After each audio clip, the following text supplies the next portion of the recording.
Bismillahirrahmanirrahim.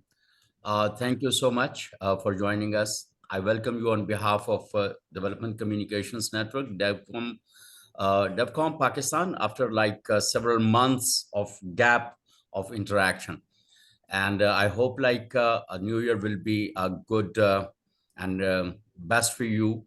And we are also trying to discover that what could be Pakistan's position in the geopolitical context and changing world order.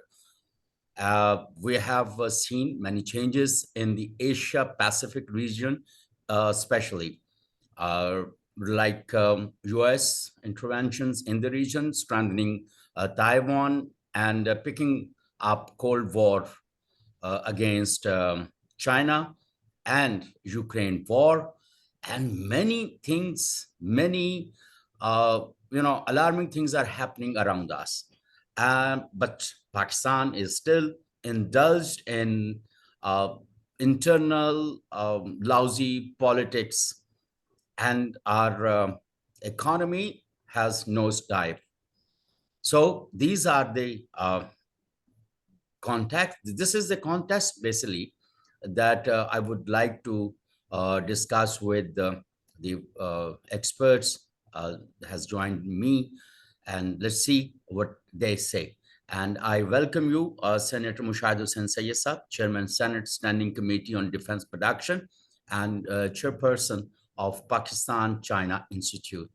Thank you for joining us as keynote speaker. And we also have Dr. Najam Abbas, and I would request him also to make his deliberations on it if he could do so. Taisham Shah Saab is also one of the development experts and has played a key role in leading several institutions. And I also have a journalist from India. And I hope this is the New Year Eve, basically, and most of the people may be preparing for this celebration this night, and they may be joining us later, but we are quite low audience at the moment. But I believe our message will go across to the audience that we are looking for. With this pretext, Senator Mushahid Hussain Saab, what is Pakistan's geopolitical repositioning options in the given context? Senator Saab. Thank you, Munir Saab. It's good to have you back, and Mubarak on your, mashallah, your bounce back on your recovery. And greetings to Tahir Saab, Najam Saab, and the friend, the journalist who is from India, who is also listening in. And greetings and a happy new year to all of you in advance. Thank you. Greetings to you as well. Thank you. And you're talking about the context. I think if I can briefly start with the context first, because you mentioned that. And broadly, we are seeing major turbulence and a major transformation globally. And that is indicative of a very major shift in the global balance of power, to which many leaders recently have alluded to that also. And I'll refer briefly to the statements of different leaders which are reaching the same conclusion. Recently, President Biden of the United States, when he launched his national security strategy in October, I think it was 12th October or so, he mentioned that this is going to be the decisive decade. Then we heard from President Putin of Russia. He was speaking to an audience in Moscow in late October, and he mentioned that this is the most dangerous decade after World War II. Then we heard President Xi Jinping of China when he spoke to the Communist Party of China's 20th Party Congress. Again in October, I think it was 16th October or so, in his major speech, keynote speech, he said, we are seeing, and I quote, once in a century changes in the global order. And recently I was, Munir Saab, reading an article by the Chancellor of Germany, Olaf Scholz, in the Foreign Affairs, which is an American publication, a very prestigious and authoritative publication, in the most recent issue. And he says this is a period of tectonic change. So, you know, tectonic is normally used for earthquakes, but that means when the plates start shifting. And then the most important statement, I think, of the year, in my view, came from President Macron of France, when he addressed French diplomats. I think it was last summer, August or September or so. And that is, I think, the key thing, which hits the nail. And he said that, in his view, the era of Western hegemony is coming to an end. And he linked to Western hegemony and he referred to 3 countries. He said France made the contribution. And he said this era was dominant for the last 300 years. And this is the French president speaking to French diplomats. And he said France contributed to culture, Britain to industry economy, and the Americans to war and defense and national security. So this is broadly the setting which we see. And yesterday I was seeing on television the video conversation between President Putin and President Xi Jinping. So we are seeing the cementing of the US, the China-Russia alliance against the US-NATO combination. And you just alluded to in your opening remarks about the new Cold War. I think the setting for the new Cold War is there. It's already there in our part of the world, in Asia Pacific, what now they call Indo-Pacific. And also part of it is in Europe because of Ukraine. So that, I think, is a very important shift or a change that we can see, that I think the global order is reverting to 2 camps again. US, NATO versus China, Russia, and the language used by NATO, US, and so forth, it's there. And also, I think the Ukraine war has spawned some interesting consequences.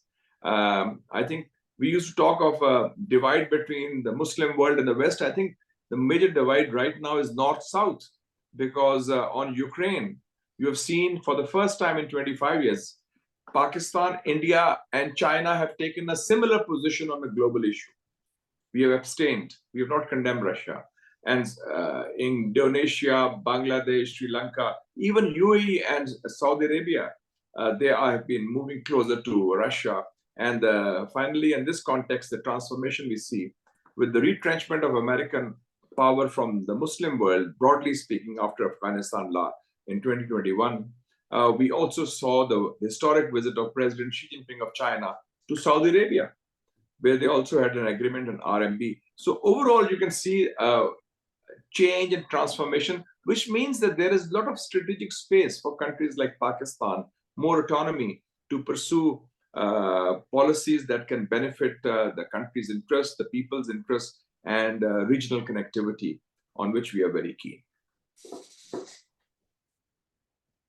And also, I think that CPEC for us is key in that regional connectivity, because the China-Pakistan economic corridor, and of course, there have been phases where it maybe slowed down, but it never stopped. It moved on, and COVID was there. There were political considerations. There were different governments.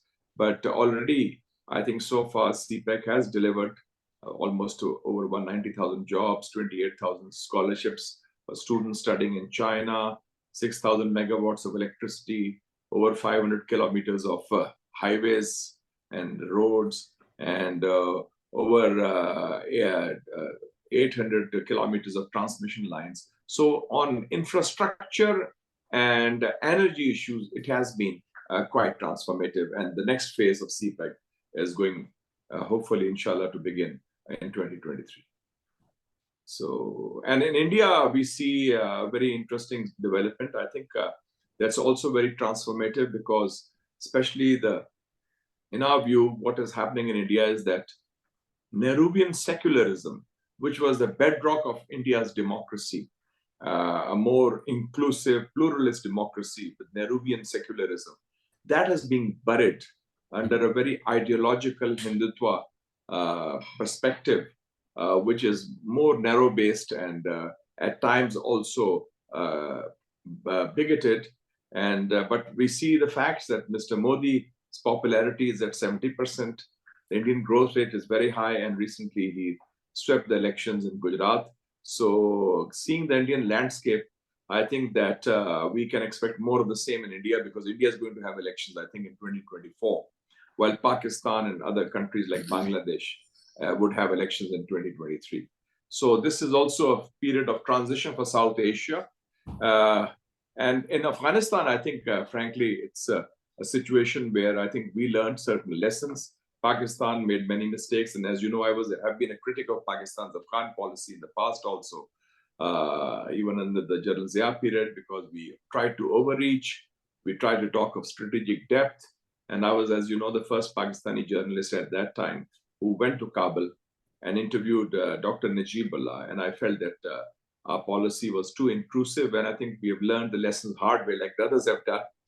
And I hope that we can respect Afghanistan's independence. And also on the Taliban, I had said Afghan Taliban, that the Afghan Taliban are Afghans first. Yeah, we may have hosted Afghans for the longest duration and the largest number of people for last 30, 40 years, but they are Afghans first, and they will look after their interests, and they will resist any foreign domination, whether it comes from Moscow or Washington or London or Tehran or Islamabad. And I think we should be having lower our sights and try to build a relationship that ensures that we do not interfere in the internal affairs, and their territory is not used to destabilize any neighboring or any other country. Senator Sahab, just two supplementary questions. One, like Pakistan's stance in reference to Russia-Ukraine war has not been clear so far. And there was one news in the international media that Pakistan supplied certain military shipment to Ukraine, but that was not categorically denied by the Foreign Office. If denied, but I could not perhaps follow it up. That's one thing. The other one, increasing TTP threat, Taliban threat to Pakistan, and we don't see any statement coming from our long cherished allies and a supporter to eliminate threats, terrorism threats in Pakistan and around. What is your comment, sir? I'll take your second question first, if I may. Question is that I think we have not had strategic clarity on this issue of terrorism. And that has been a mistake on the part of the Pakistani system, whether civil or military, because there were elements who said we should talk to them and then we will negotiate and there should be a peaceful settlement. And I remember there was a briefing given to us also. I think it was in July 2022 in the Parliament, National Security Committee, and I was there also. And my own view was also that what is the end game, who is the guarantor, and what do we want out of these talks? Because you see, this has certain implications. Then you start giving legitimacy to people who do not accept your legitimacy or the legitimacy of the Constitution. And then we had reports that some of them were brought in or they were part of a so-called peace process. I think our policy has been muddle-headed on this issue, and there should have been clarity on the policy. If we are not clear, our friends and allies outside Pakistan are not clear. Are we saying they are friends or they are foes? Are we talking to them or are we taking them on? So I think that now I've seen that there is a meeting of the National Security Committee at the highest level yesterday, and that meeting will be followed up by another meeting on Monday, I believe. So the policy should be clear, but I think it's about protecting the people of Pakistan, and also it's about Pakistan's constitution and the vision of Pakistan as enunciated by the founding fathers, which is rule of law, constitutionalism, more inclusivity, and rejection of any kind of bigotry and extremism. So I think we should be very clear on that. And I hope that strategic clarity, which has been missing from our side, the Pakistani side, and this includes both governments, the previous as well as the present, that will no longer that will be clarified soon, hopefully. And regarding the other issue of our position, Ukraine, along with Italy and Spain, are three countries in the West who have been willing to supply arms to Pakistan in the past without getting their bogged down in pressures from the other Western countries, because no other Western country sells Pakistan arms anymore. Only three European countries: Ukraine, Italy, and Spain. When this thing happened, this Russian invasion and occupation of parts of Ukrainian territory on 24th of February, Pakistan, while not condoning this action, because nobody can condone it, neither has China condoned it nor India, but we did not condemn it also the way the Western countries did it, because we have also relations with Russia and deference to that. And I think perhaps there was a broader context. People felt perhaps there was a provocation, issue of NATO expansion, so forth. There have been reports of supply of arms, but I'm not sure whether they are validated. And so I cannot confirm those news reports. And I think our government initially denied it, but then there was no story about that. But I think overall our position is that we are abstaining at the same position that India took, while we want to increase our economic interaction with Russia, which is what China is doing, which is what Saudi Arabia is doing, which is what UAE even is doing, and also other countries. So I think that on North-South, we do not see the war in terms of, we see it more of a European war, and we also see parts of it as part of a new Cold War in Europe. So the prism through which we see Ukraine is not the same as the West sees it. And also, frankly, I found unacceptable double standards initially in the media reporting also, when they talked of Ukrainian refugees and said, Ukraine is more civilized, it's not Iraq or Afghanistan, and look at the refugees and so forth. There was an element of racism also, and I think which should not have been there. Right. Recently, we have seen several delegations coming to Pakistan. Do you see that Pakistan will be shifting bloc, or making a balance between US and Russia, or remain indecisive on it? You see, there are two different aspects. One is our relationship with Russia, and the other is our relationship with the US. With Russia, we do not have the kind of strategic relationship that we have with China, which is long-standing, which is resilient, which is consistent, and which is multifaceted, as we say, all-weather and so forth. So it's from economy to defense to security to energy, it's in all spheres. China needs Pakistan, we need China, and there's a congruence and confluence of interest between Islamabad and Beijing. With Russia, we are trying to reach out because of our energy security and to get some assistance, and which India is also doing, China is also doing, the Arab countries I mentioned, Gulf countries are also doing that. The US is concerned, the US relationship has changed with Pakistan. And the one significant change is that the centerpiece of the Pakistan-American relationship is no longer Afghanistan. For the last 30, 40 years, Afghanistan drove this relationship. The Afghan situation, initially the so-called Afghan jihad in the 1980s, then later on also the Afghanistan factor, then the so-called war on terror also.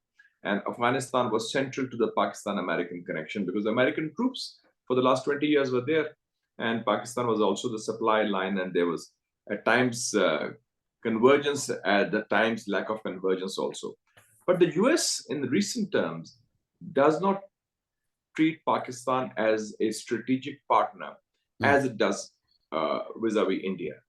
With India, as you know, they have had three major agreements in the last 6 years. in 2016, there was this Logistics Exchange Memorandum of Association, LEMOA, where they could have access to each other's naval, air, and land bases, US Army and Indian Army Armed Forces. Then they had an agreement in 2018 called COMCASA, which is about communication and security and intelligence. And 2018 was the year when they changed the name of officially the Asia Pacific Command to the Indo-Pacific Command. I think probably to accommodate India also, because although it meant Indian Ocean and Pacific Ocean, the two are separate, but they called it Indo-Pacific. And the third one agreement was, which is signed in October 2020, 1 week before the American presidential elections. It's called BECA, BECEA, Basic Exchange Cooperation Agreement, which is also very wide-ranging. And according to reports, when China and India had their border clashes in Galwan in June 2020 and also in January 2021, the Americans provided intelligence information to India regarding Chinese troop movements. So I think there's the strategic partnership of India and the US has been cemented, and basically India is seen as a bulwark by the Americans against China. And so Pakistan does not figure in that kind of strategic relationship, but we have these days a good diplomatic and political and economic relationship. But the military component is no longer there. And the second aspect is that the US has also decided that China is a major adversary of theirs. It's mentioned in the National Security Strategy. It's mentioned in the NATO 2030 report. It's mentioned in the revival of Quad, this India, Japan, US, this agreement. And it's also mentioned in AUKUS, the Australia-UK agreement, and then the strategic component. So they've taken a number of initiatives, the Americans, which put them clearly that China is the next adversary. Although the recent meeting in Bali between President Biden and President Xi, I think lowered the temperature, and I believe that Secretary of State Blinken is supposed to visit Beijing next month. And only yesterday, the Chinese ambassador to Washington, Qin Gang, was appointed as the foreign minister of China.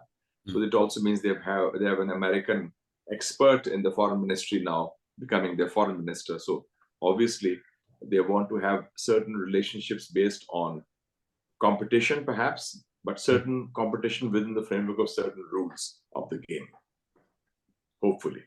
Okay. Thank you, Senator Saab. Now I would like to go to Dr. Najam Abbas. Najam Abbas is the Senior Research Fellow with the East-West Institute, London.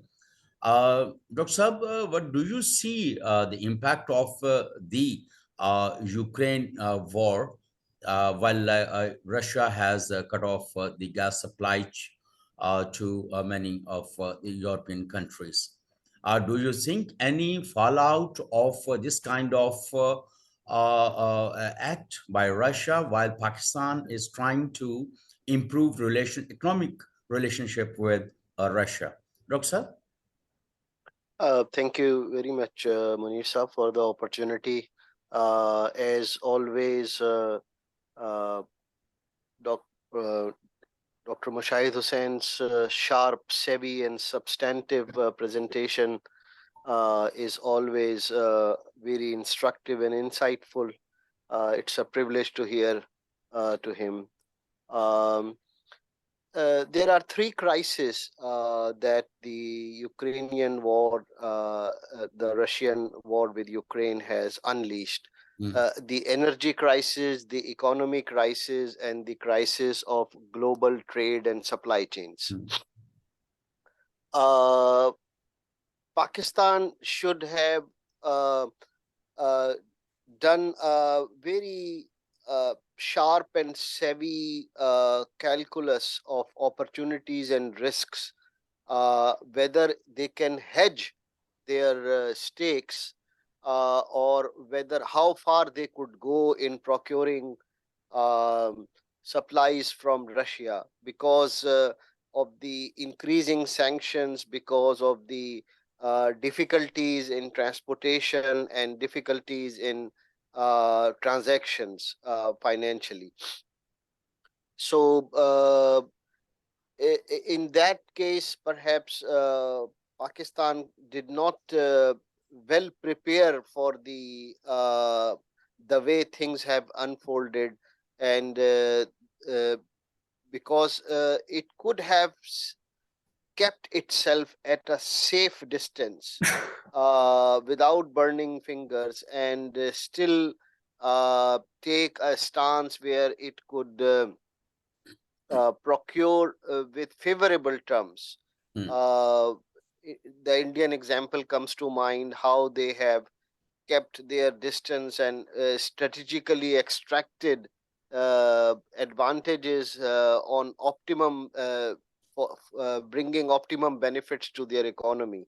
So bargaining for each barrel of oil, where millions of barrels uh, are on order, the Indian economy was saving billions and billions during the crisis. How savvily and smartly Pakistan has negotiated the dynamics of energy prices in its favor, I think there is much to learn. Coming to economy and supply chains, I think there are again lessons uh, that how alternate arrangements are being made, where uh, the conventional supply lines are being replaced or being considered for alternates. So, for example, in terms of technology, and if you take particular example of Europe, there have been shortages which are being felt over the past 11 months that the crisis in Ukraine has erupted, and before that, the crisis following the exit of Britain from Europe, so the Brexit, which is also called. So, in all this, we learn that there are disruptors, there are, as Mushahid Saab has put it, that this is a disruptive, disorderly, and dangerous decade ahead. And we also see uh, other factors such as driver of destabilization, deglobalization, and geostrategic competition, which is dividing the world coalitions into different camps, which is to the detriment to have something which is consensus based and inclusive. The world is also lacking in strategic trust. So, in, in, in the last 11 months, the major crisis that we have seen is a lack of trust in different centers of the world. Uh, Especially coming out of COVID, the world could have been better off if they had a joint strategy how they will address the economic consequences to help the world economy make a recovery. But instead of that, I think there has been more exclusivist practices which have been expanding.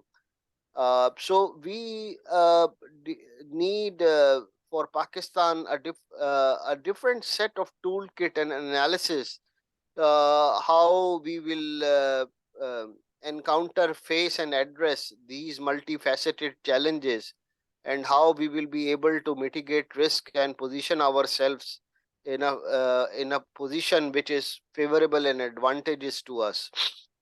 And these new realities also demand serious conversation on appropriate ways to deliberate on strategic openings. Can there be any opening, for example, for SARC, especially at a time when in 2023 India will be chairing the Shanghai Cooperation Organization as well as the G20 forum. So instead of the years of exclusivity and isolation, can there be a window where there can be room for some inclusive politics? So these are the key food for thought, which I think faces us as we enter into the new year. Thank you for the opportunity. Okay, okay. Thank you, Dr.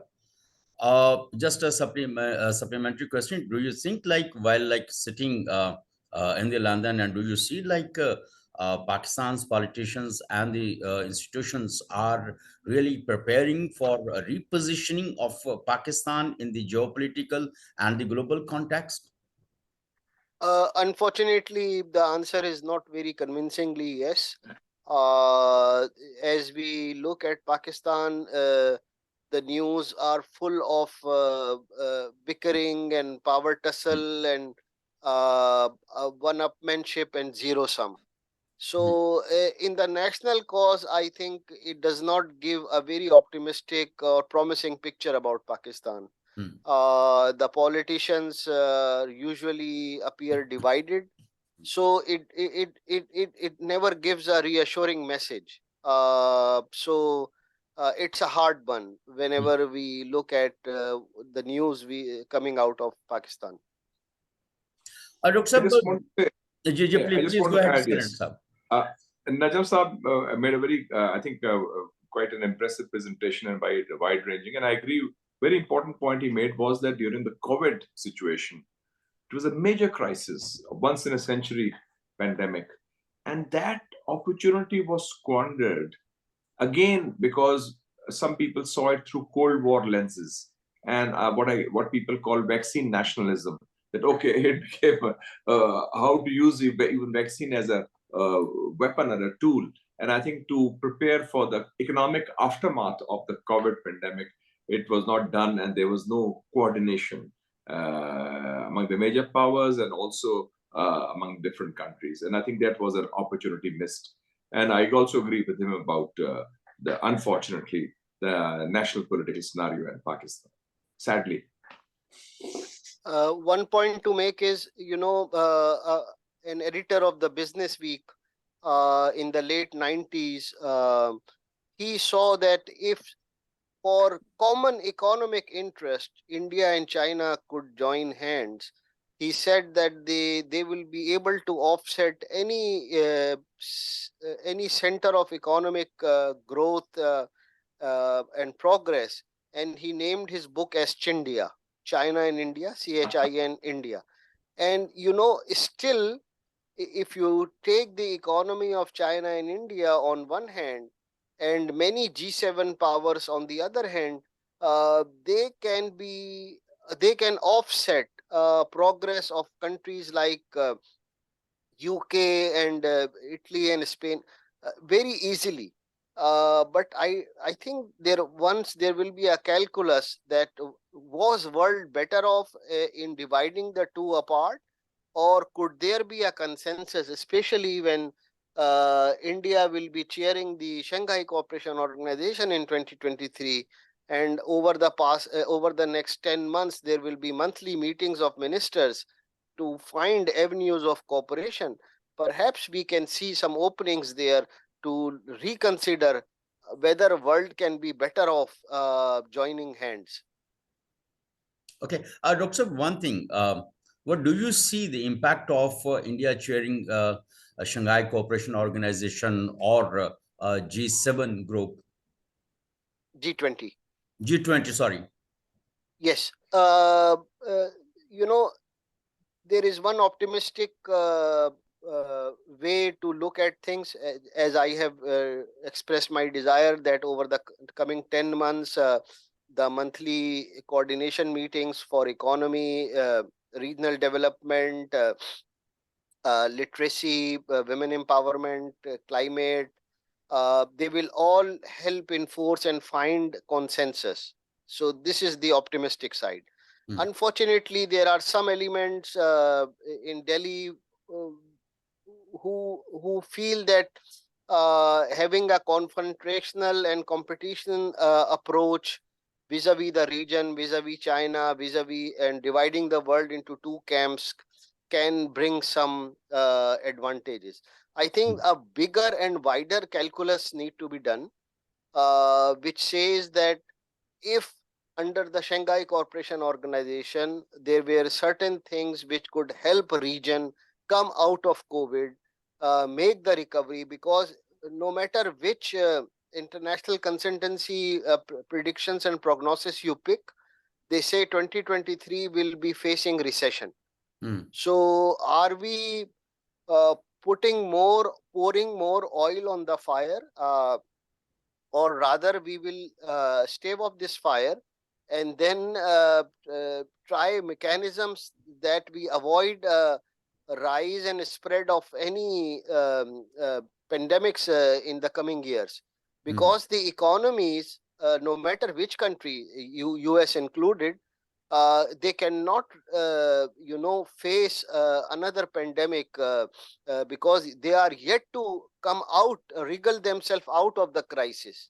There is still an ongoing crisis, and there are apprehensions that there might be another wave coming a few months down the lane.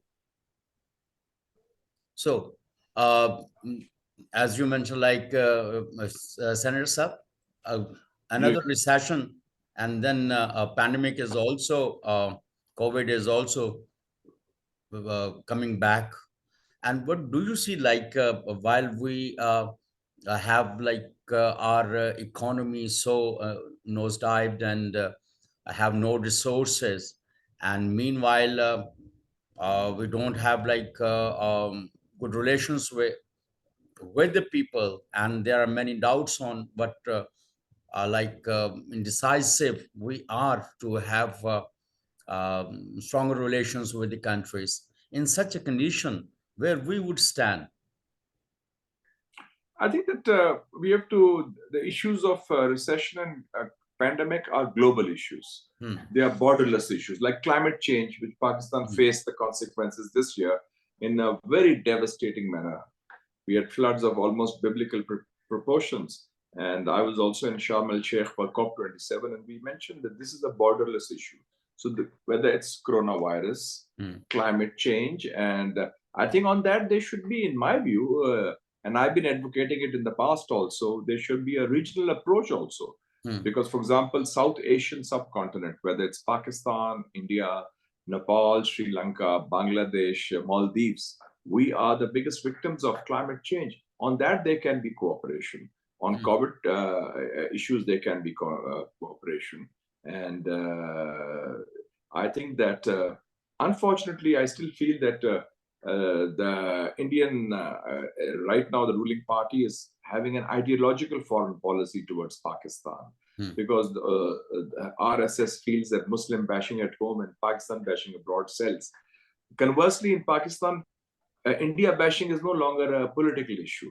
And as you know, in the last, I think since the 1990 elections, there have been no, India was never a factor in the Pakistani political domestic calculus, which is a good thing, because I think after the nuclear factor, people feel that we can have cultural cooperation, cricket, or commerce even at certain levels. So I would say that on these issues, hopefully better sense will prevail, as India would be chairing the SCO and also chairing G20.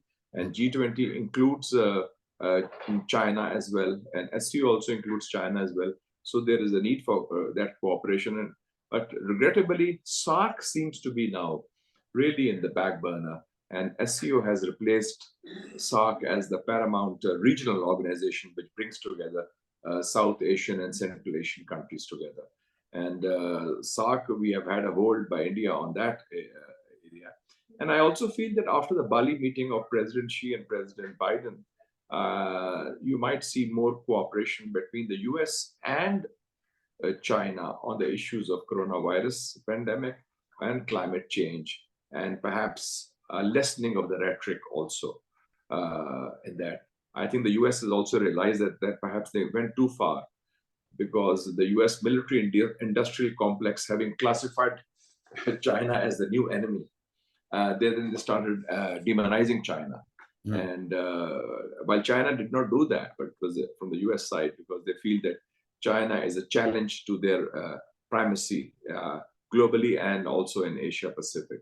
So hopefully, I think better sense will prevail because don't forget the US is going through a very difficult period. I was recently in Washington for a conference, and the polarization in America is almost as bad or even worse than in Pakistan, by the way.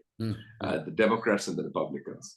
And it's going to be a very messy 2024 elections. And a lot of people are feeling that maybe not Trump, but Republicans will be back again. And Biden is seen as a transitional figure because of his age and because of his policies. So I think that perhaps we might see a lowering of tensions in this regard. And also, I think the US has realized that willy-nilly, because of their policies, they have pushed China and Russia closer together. And after yesterday's meeting virtually, I was seeing that President Putin has invited President Xi Jinping to visit Moscow in the coming spring. And I was recalling that 50 years ago, it was the genius of President Nixon and Dr. Kissinger via Pakistan when we served as a bridge between China and the US, and Kissinger flew from Pakistan to America, that he separated the two communist giants of that period. I mean, that was the biggest geopolitical shift in the 20th century. And while conversely, Biden and his team have pushed them together, which didn't really make sense to me. But I think geopolitics trumps real politics at times.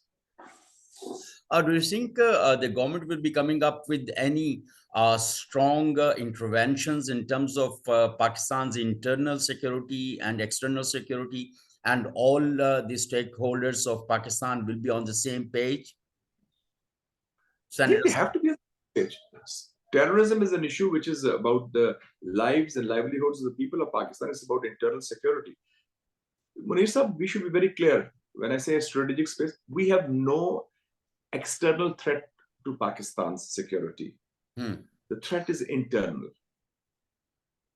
And this threat of terrorism, of extremism. And we have been successful in the past. In fact, we are perhaps the only Muslim country which fought a successful inland war against terrorism. We lost almost 80,000 lives of children, women, and men, soldiers and civilians. So it was a success story. And I hope that not because of lack of clarity and lack of competence, lack of coordination, we don't miss out on that. We have an organization called NECTA. This was established 10 years ago, 14 years ago. And this is supposed to be the lead organization to counter that. So combating, curbing, and containing terrorism is no rocket science. People have done it. Even next door, you see Sri Lanka.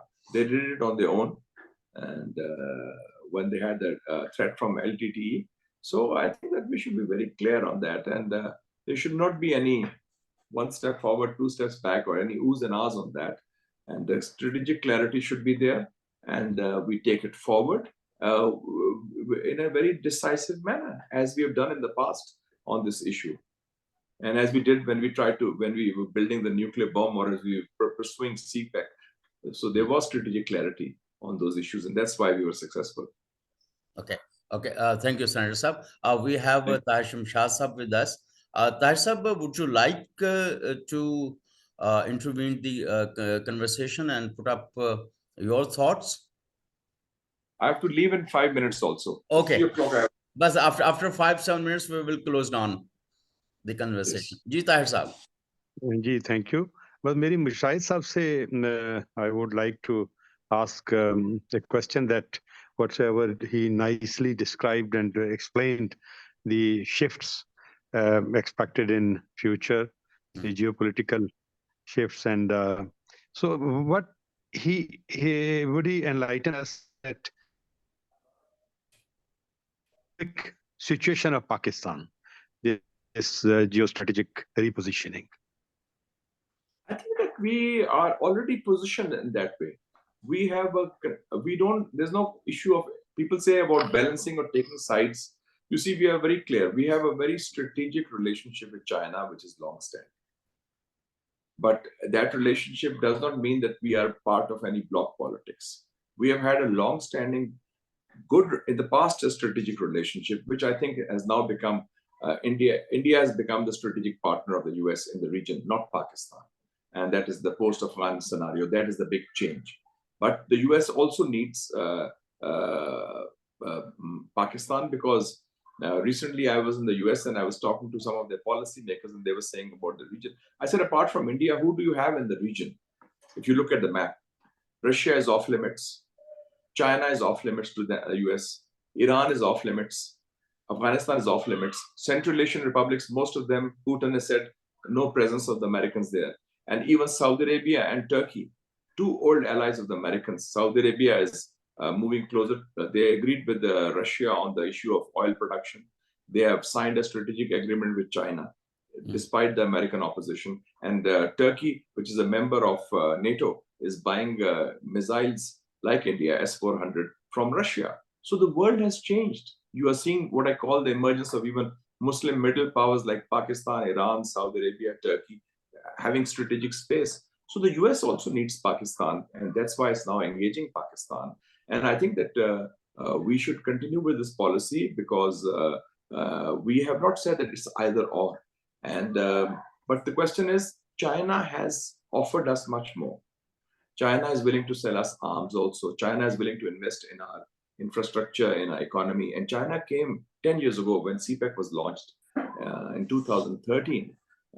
It was a vote of confidence in Pakistan. Nobody was willing to invest a penny, neither any Muslim country nor any Western country. So we have said the US has talked of Build Back Better World. They've talked of other investments. They talked of reconstruction opportunity zones. But I've seen that the US economic diplomacy and economic statecraft, there's a missing dimension. What is stated, what is said is not followed up. And if you remember, I'll just give you 2-3 examples. In 2006, under Bush, President George W. Bush, they announced the reconstruction opportunity zones, ROZs, on the Pakistan-Afghanistan border. Nothing came of it. 2011, they announced the new Silk Road, Hillary Clinton, when she went to Chennai in India, which will start from India, Afghanistan, Pakistan, and there'll be new openings. That nothing happened. Then Trump announced in 2017 this initiative of IDFC, the International Development Finance Corporation, and they said they would have a fund of $60 billion for infrastructure to counter or to compete with the BRI, the Belt and Road Initiative of China. Nothing came of that. Then last year in Edinburgh, if you remember, Biden announced the B3W, the Build Back Better World, again, copycat initiative of BRI. And now after 1 year, they've changed the name to, I think, Program for Growth and Infrastructure and Investment, PGII. So the question is, we are waiting for the US to give that support. And even frankly, I was disappointed that during these floods also, the kind of support we were expecting from the US, they gave $40 billion to fast track for the war in Ukraine. But when it came to climate change, which affects millions of lives of people, and which is a very grave non-military security threat to the people of South Asia, to people of Pakistan, I think people were found wanting. So I think geopolitics still drives the US foreign policy that way.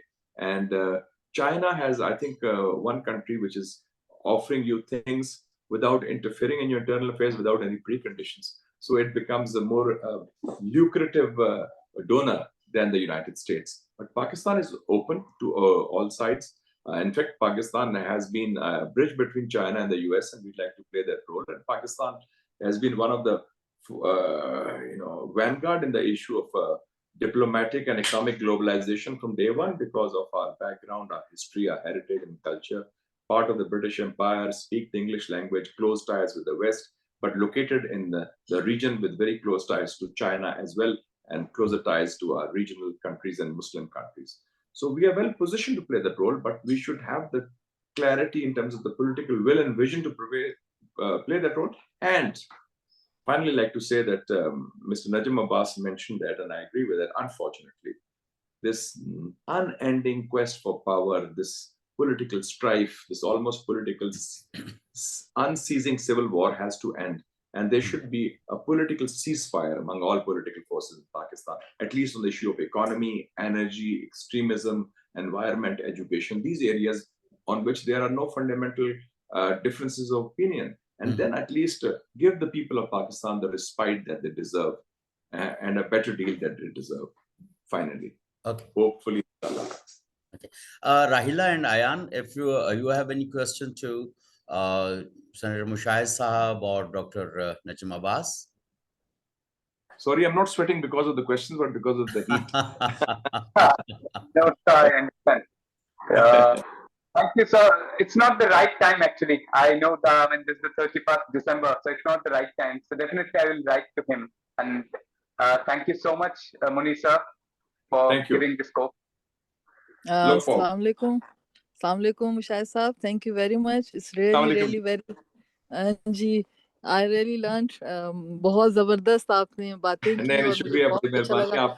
आज new years ewe में भी आप लोगों ने time spend किया है इस इन subjects में, तो बड़ी बात है. या आपने बलूचिस्तान के बारे में कहा. Just want to have a small question that where do you see Balochistan in this scenario? Unfortunately, Balochistan continues to be mishandled. I am a member of this Balochistan Missing Persons Commission also, which was established by the Islamabad High Court, and we are preparing a report on that. And last week we had 2-3 meetings on that also. Balochistan, देखें जी, मैं तो ये कहता हूँ कि let's make new mistakes, but we end up repeating old mistakes. Missing persons is something. It's a blot on Pakistan. It is something which is unacceptable.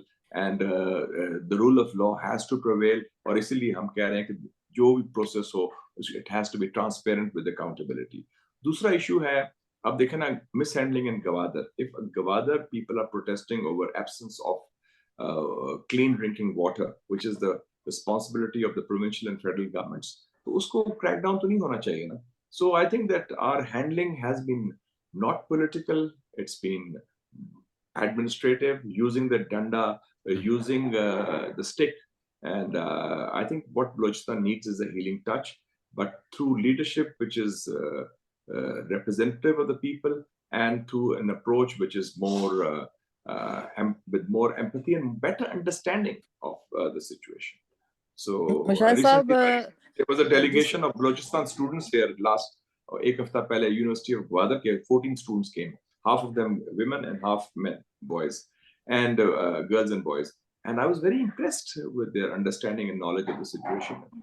I think that थोड़ा सा outreach भी ठीक कर लें और mindset हमारा कुछ लोगों का change हो जाए, तो हालात बेहतर हो सकते हैं. Okay, thank you. But just I wanted to just give one comment that I feel that Federal has never been serious about Balochistan. I don't know why. It's the feelings about that. Okay, we have our own mistakes also. I feel like this.